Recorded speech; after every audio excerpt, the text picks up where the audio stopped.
Successfully प्रदेश भर में चला और आज लगभग 70% मेंबरशिप फॉर्म्स पार्टी द्वारा रिसीव हुए। बचे 30 भी अगले 10 दिनों के अंदर साथी जमा कराने का काम है। तो जो टारगेट हमने लिया था कि 31 जुलाई तक 5 लाख सदस्यों को पार्टी के साथ जोड़ने का, नए सदस्यों को, प्राथमिक सदस्यों को जोड़ने का काम किया, बड़ा अच्छा हमारे जिला अध्यक्षों ने किया है।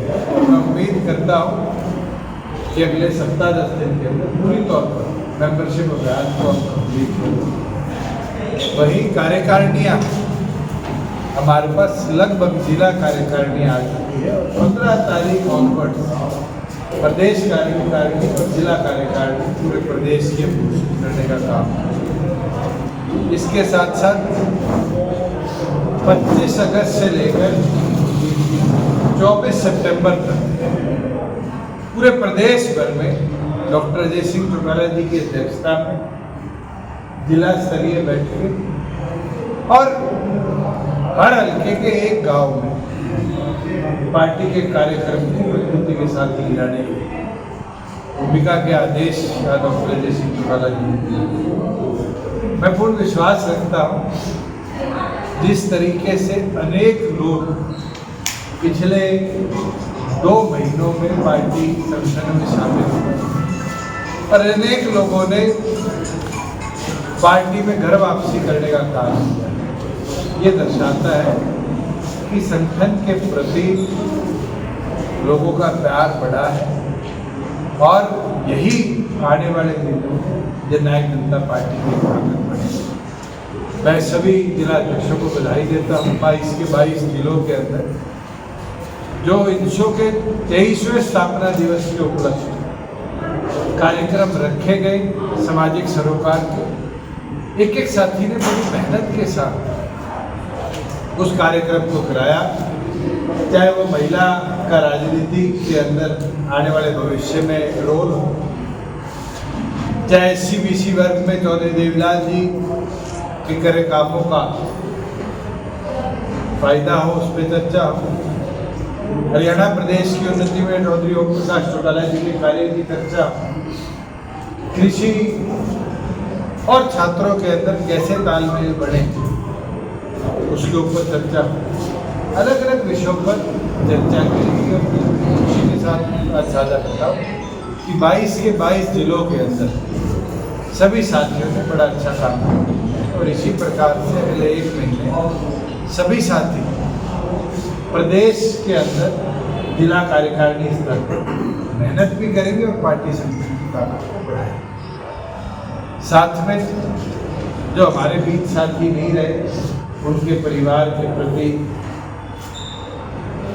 2 मिनट का मौन हमने जाहिर करने का काम किया और आने वाले भविष्य में हमें क्या कदम उठाने हैं, SC सेल, BC सेल, महिला सेल, युवा सेल, किसान सेल, इसके ऊपर भी चर्चा करें। और सेल के सभी अध्यक्षों को आदेश दे दिए गए कि इस माह में 22 के 22 जिलों में सेल वाइज भी वो मीटिंग देते हैं, अपनी डिस्ट्रिक्ट बॉडीज और स्टेट कार्यकारिणी जो सेलों में 31 अगस्त तक संपूर्ण तौर पर कंप्लीट करें कि सितंबर माह और अक्टूबर माह में 5 सेल के एक बड़े कार्यक्रम प्रदेश भर में डॉक्टर अजय सिंह चौटाला जी की अध्यक्षता में पार्टी करने का काम किया।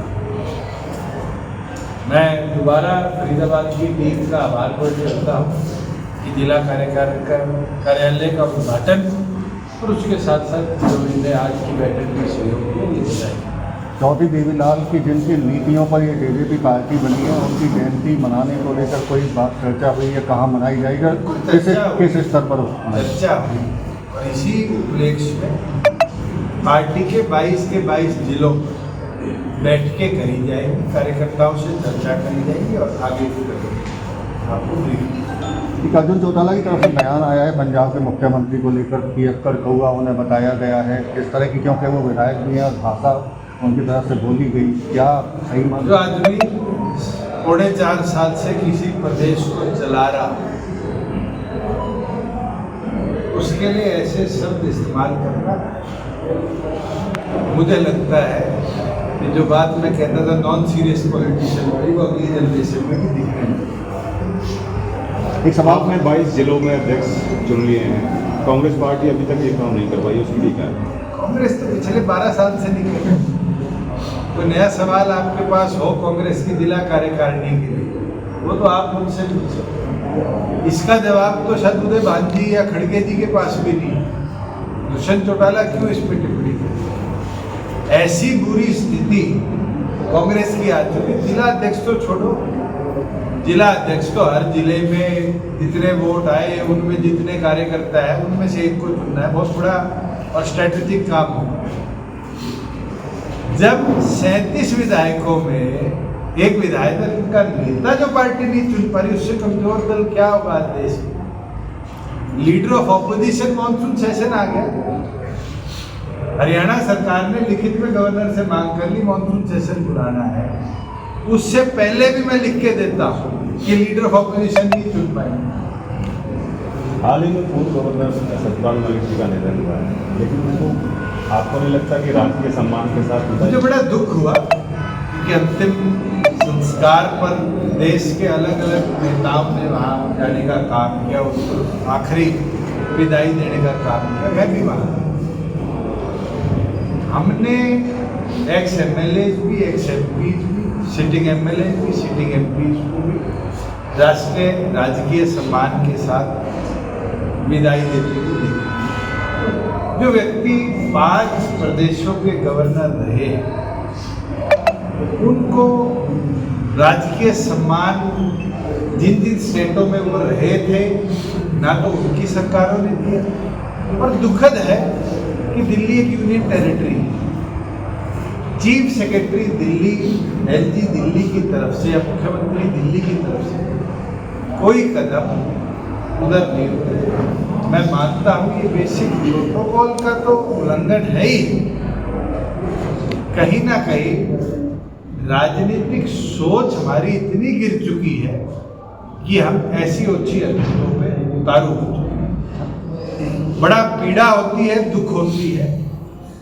और ये केवल मात्र सत्यपाल मलिक जी के प्रति नहीं, vice president of India resign करते हैं, हेल्थ रीजंस के कारण रिजाइन करते हैं।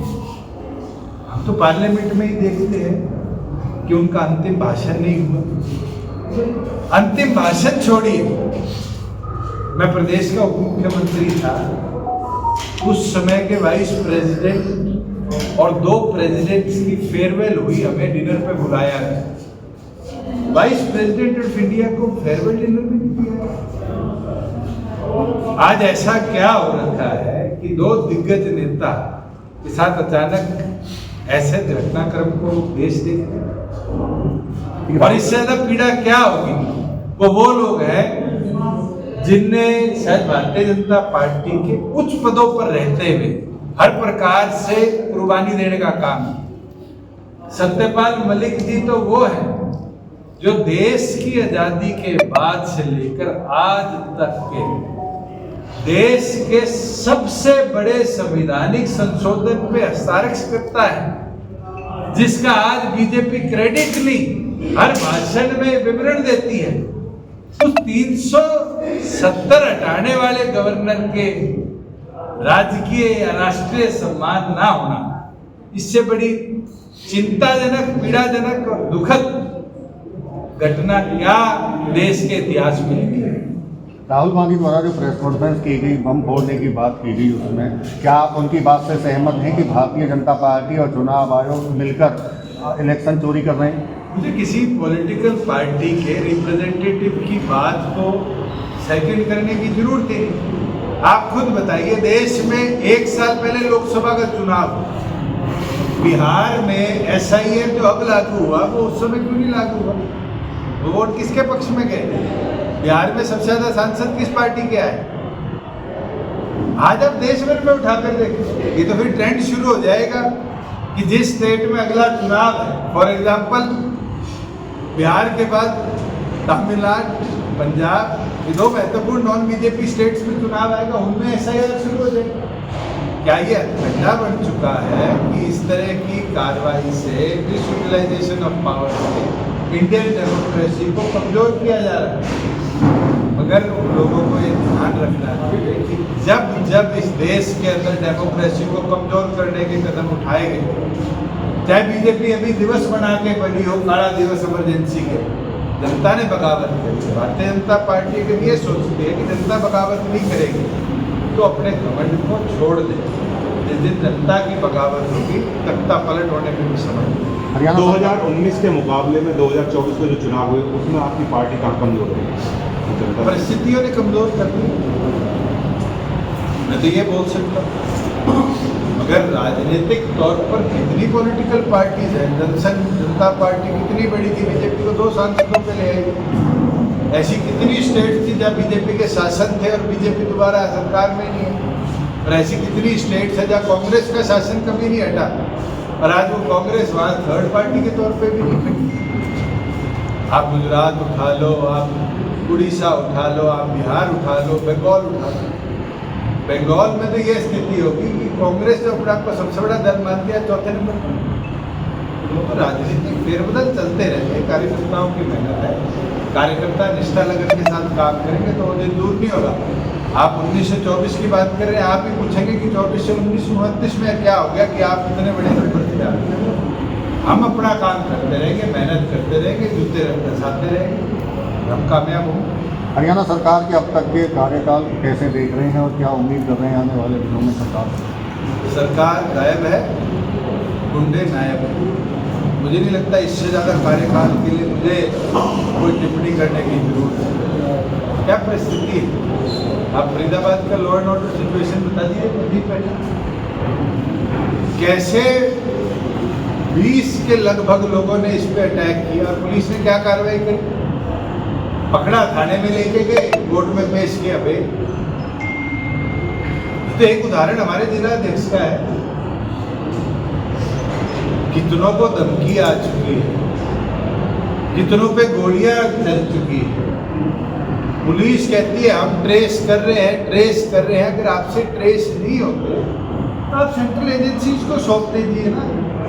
जनता का विश्वास हरियाणा पुलिस से पूरी तौर पर समाप्त है। मोदी जी का कहना है किसानों को हित के लिए कोई भी कीमत तय की जाएगी, अमेरिका का आगे नहीं झुकेगा। अरे क्यों झुकना है अमेरिका के आगे? मोदी जी को ये कहना चाहिए कि अमेरिका की आबादी की मल्टीप्लायर इफेक्ट में हिंदुस्तान की आबादी है, गर्व होना चाहिए। आज चाइना के अमेरिका के आगे झुकी है। 143 करोड़ की आबादी का चाइना दुनिया की दूसरी सबसे बड़ी इकॉनमी है। इंडिया तो 140 करोड़ की आबादी का देश है, सबसे युवा आबादी का देश है। हमें किसके आगे झुकने की जरूरत है? प्रधानमंत्री कहते हैं हम झुकेंगे नहीं। इससे बड़ी कायरता कमजोरी क्या होगी?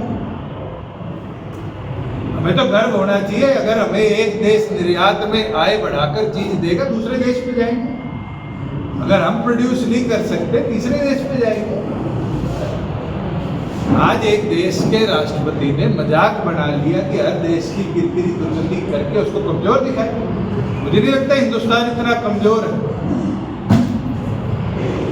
और आज हम 80 साल आज़ादी के पहुंचने वाले हैं। मुझे नहीं लगता कि इस देश के अंदर कोई विकास प्रगति में कोई कमी रही हो।